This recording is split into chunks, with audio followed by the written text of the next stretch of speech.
ప్రభువైన యేసుక్రీస్తు నామములో మీ అందరికీ హృదయపూర్వక వందనాలు. మరియు ప్రాముఖ్యంగా ప్రొఫెసర్ రమేష్ గారికి నా హృదయపూర్వక వందనాలండి. ఇప్పుడే నేను ఒక వీడియో చూశాను.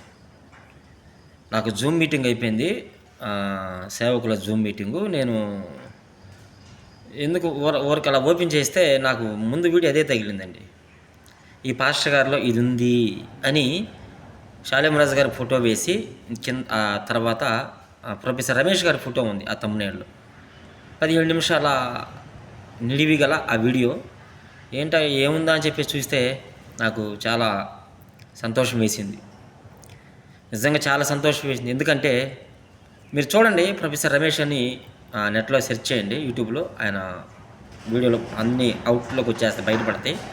ఆ వీడియోలో ఆయన గత కొద్ది నెలల క్రితము క్రైస్తవుల విషయంలో రాజ్యాంగం కల్పించేటువంటి హక్కుల విషయంలో వాళ్ళు యేసు ప్రభువు నమ్మితే మీకున్న కొన్ని హక్కులు తొలగిపోతాయి అని గతంలో ఒక జీవో వచ్చిందని మీకు ఐడియా ఉందో లేదో. దాని విషయంలో అంటే క్రైస్తవుల హక్కులు కోల్పోతారనేటటువంటి దాని విషయంలో గడిచిన కొన్ని నెలల్లో షాలేం రాజు గారు దైవ సేవకులు ఆయన ఒకరోజు మెసేజ్లు గళమెత్తి మాట్లాడాడు. నెట్లో ఉండితే చూసుకోండి ఆయన మాట్లాడినటువంటి ఆ మెసేజ్ కూడా. దళితుల పక్షాన మీరు ఎందుకు నోళ్ళెత్తరు? దళితులకి ఈరోజు ఇంత అన్యాయం జరుగుతుంటే మీ చర్చిల్లో కూడా దళితులు ఉంటారు కదా. నీ దాకా సువార్త తీసుకొచ్చింది దళితుడే కదా. నీ సంఘంలో కొద్ది గొప్ప పరిచర్య చేసేది అందరితో పాటు దళితుడే కదా. దళితులు లేని పరిచర్య లేదు, దళితులు లేని సేవ లేదు కదా అని ఆయన కొన్ని విషయాలు చెప్పాడు షాలేం రాజు గారు. ఇప్పుడు మరి ఈ వీడియో అతనికి ఎవరో పంపించారంట. ఆయన చెప్తున్నాడు, చాలా అప్రిషియేట్ చేశాడండి ప్రొఫెసర్ రమేష్ గారు షాలేం రాజు గారిని. చాలా అంటే చాలా అప్రిషియేట్ చేశాడు. అంటే ఇలా ఉండాలి, ఈ పాస్టర్ గారిలో ఈ తత్వం ఉంది, ఈ మానవత్వం ఉంది. వాస్తవానికి షాలేం రాజు గారు అని ఆయన దళితుడు కాదు అని ఆయన వీడియోలో చెప్పాడు అని ఈయన చెప్పాడు. మరి ఆయన చర్చలు ఎంతమంది దళితులు ఉన్నారని చేతులు ఎంతమంది చాలామంది ఎత్తారు. మరి ఇప్పుడు ఈ షాలేం రాజు గారు దళితుడు కాకపోయినా తన మందిరంలో ఉన్నటువంటి దళితుల విషయంలో ఆయన ఎంత బాధ్యత కలిగి ఉన్నాడో నిజంగా నాకు చాలా సంతోషం వేసిందండి. ఇలా ఉండాలి కదా, మిగిలిన వాళ్ళు కూడా ఇలా ప్రశ్నించాలి కదా షాలేం రాజు గారు అన్నట్లు అని ప్రొఫెసర్ రమేష్ గారు చాలా స్పందించారు. మరొక మారు మీకు హృదయపూర్వక ధన్యవాదాలండి ప్రొఫెసర్ రమేష్ గారు. చాలా ధన్యవాదాలు మీకు. నాకు చాలా ఆత్మీయ తండ్రి. మరి దళితుల విషయంలో స్పందించినప్పుడు ఎలాంటి స్పందన వచ్చినప్పుడు అది జరిగింది ఎప్పుడు, కానీ 1 డే క్రితం ఈ వీడియో అప్లోడ్ చేశారు. ఈరోజు నాకు అంటబడింది అది. నిజంగా చాలా సంతోషం.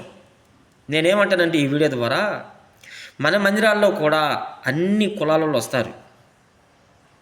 కులాలకు కొమ్ము గాయకుండా, అధికారానికి కొమ్ము గాయకుండా, వాళ్ళకున్న ఆర్థిక పరిస్థితులను బట్టి వారికి కొమ్ము గాయకుండా షాలేం రాజు గారు ఎలాగైతే తన దగ్గరకు వచ్చేటటువంటి మంద విషయంలో అలా అని చెప్పేసి అన్ని విషయాల్లో దళితులను హైలైట్ చేయాలి. ఆయన ఆ రోజు వచ్చిన వాటిని ప్రశ్నించమన్నాడు, ఆయన ప్రశ్నించాడు. ఆ వీడియో ఈరోజు రమేష్ గారి కంట కనపడింది. ఆయన దాని గురించి మాట్లాడుతూ అప్రిషియేట్ చేశాడు. ఇలా ఉండాలి, చాలామంది సేవకులు ఏలో ఆ తత్వం ఉంది, మానవత్వం ఉందని స్పందించారు. నేను కూడా అదే అంటాను. మన దగ్గరకు వచ్చేటువంటి సేవకులు విశ్వాసులు చాలామంది అన్ని రకాల కులాలకు సంబంధించిన వారు ఉంటారు.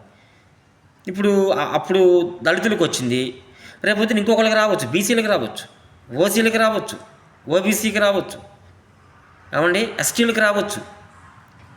ఇప్పుడు రేపొద్దున ఇంకెవరికి వచ్చినా దళితుల విషయంలోనే కాదు, ఎవరికి వచ్చినా రేపొద్దున ఈ షాలేం రాజు ఆయన ఈ పాస్టర్ గారు ఖచ్చితంగా స్పందిస్తాడు, అందులో డౌటే లేదు. రాజ్యాంగంలో ఉన్నటువంటి ఎవరికైతే ఏ క్యాస్ట్కి సంబంధించిన వారికి ఎన్ని హక్కులు అయితే ఉన్నాయో ఆ హక్కుల విషయంలో ఒకవేళ వాళ్ళు యేసు ప్రభువుని నమ్ముకుంటే ఆ హక్కులు మొత్తం పోతాయి అని మరలా ఇంకొక జీవో తీసుకొస్తే దాని విషయంలో కూడా అది ఏ క్యాస్ట్ అయినా స్పందిస్తాడు షాలేం రాజు గారు. నేను కూడా మీకు అదే చెప్తున్నాను. ఒక చిన్నోడిగా ఒక తమ్మునిగా భావించండి. ఆ రోజు అప్పుడు ఆయన చెప్పినటువంటి మాటను బట్టి ఈరోజు ఈయన ప్రొఫెసర్ రమేష్ గారు మరి ఆయన దాకా వెళ్ళిందంటే ఆయన అందరిని ప్రశ్నిస్తాడు. ఆయన ఎన్డీఏ ప్రభుత్వాన్ని ప్రశ్నిస్తాడు. మతాల తరఫున కొమ్ము కాసి పరిపాలన చేసే వాళ్ళని ఈయన వ్యతిరేకి రమేష్ గారు ఈయన కూడా ప్రశ్నిస్తాడు. ఇలా అందరూ ప్రశ్నించినప్పుడు ఏంటంటే ఆటోమేటిక్గా ఎవడైతే దళితుల పక్షాన మరి క్రైస్తవుల పక్షాన ఎవడైతే కొంచెం కుట్ర పొందుతున్నారో వాళ్ళ విషయాల్లో వాళ్ళు కొంచెం ఆగుతారు అవసరమైతే. మరి చాలామంది ప్రశ్నిస్తున్నారా అని ఆ రోజు షాలేం రాజు గారు ప్రశ్నించారు. గత కొన్ని సంవత్సరాలుగా ఈ ప్రొఫెసర్ రమేష్ గారు ప్రశ్నిస్తున్నారు దళితుల విషయంలో. ఇక మిగిలినటువంటి సేవకులు కూడా ప్రశ్నించండి. ఇకనైనా మించిపోయిందేమి లేదు.